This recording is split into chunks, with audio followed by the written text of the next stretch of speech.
Bonjour, dans la vidéo qui suit, je vais présenter la donnée du cas de TVA numéro 3 de l'examen fédéral 2015, puis expliquer comment résoudre le cas. Lors de l'examen, le temps à disposition pour résoudre le cas est d'environ 12 à 13 minutes. Il s'agit, lors de la résolution de ce cas, de résoudre 6 mini-exercices comportant diverses questions TVA. Aussi, il faut garder à l'esprit que les taux TVA de l'époque étaient différents des taux TVA actuellement en vigueur. La donnée du cas est la suivante. Cas 3. En été 2007, la société Endels AG à Spiez a fait construire une halle de stockage sur son terrain à Spiez. L'impôt préalable sur les coûts de la construction était de 140 000 francs. Il a été déduit entièrement puisque la halle était utilisée à raison de 100% pour des activités imposables. En mars 2014, la halle est vendue sans option à une société immobilière au prix de 2 millions de francs, y compris 200 000 francs pour la valeur du sol. Durant le laps de temps écoulé entre la construction de la halle et sa vente, seul un entretien habituel a été effectué.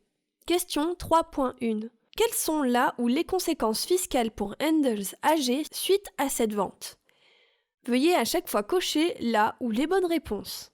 Endels AG n'est pas redevable d'un impôt sur le chiffre d'affaires. Cette affirmation est correcte, car la halle est vendue sans option.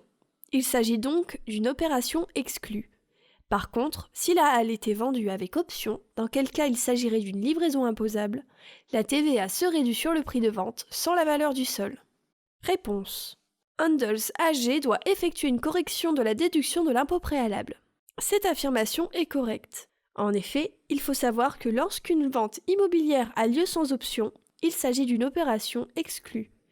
Cette opération exclue requiert alors de corriger l'impôt préalable qui a été mis en compte. Cette correction doit tenir compte de tous les impôts préalables déduits sur les frais encourus lors de l'achat de la halle, ainsi que sur les frais d'équipement, puisque ces dépenses grévées de l'impôt préalable sont réputées dépenses d'investissement pour la halle de stockage. De manière plus générale, il faut savoir que, lors de la vente d'un immeuble construit, le vendeur n'est pas autorisé à déduire les impôts préalables payés sur les frais directement liés à la vente, annonces, honoraires d'intermédiaire, etc.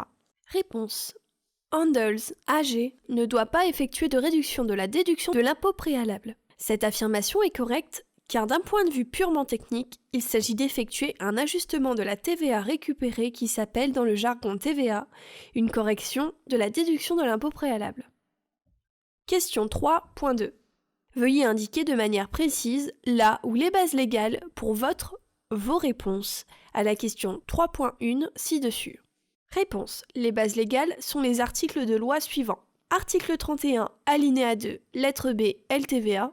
Article 21, alinéa 2, chiffre 20, LTVA. Exercice 3.3. Si un impôt est dû par Endels AG, veuillez calculer de manière compréhensible.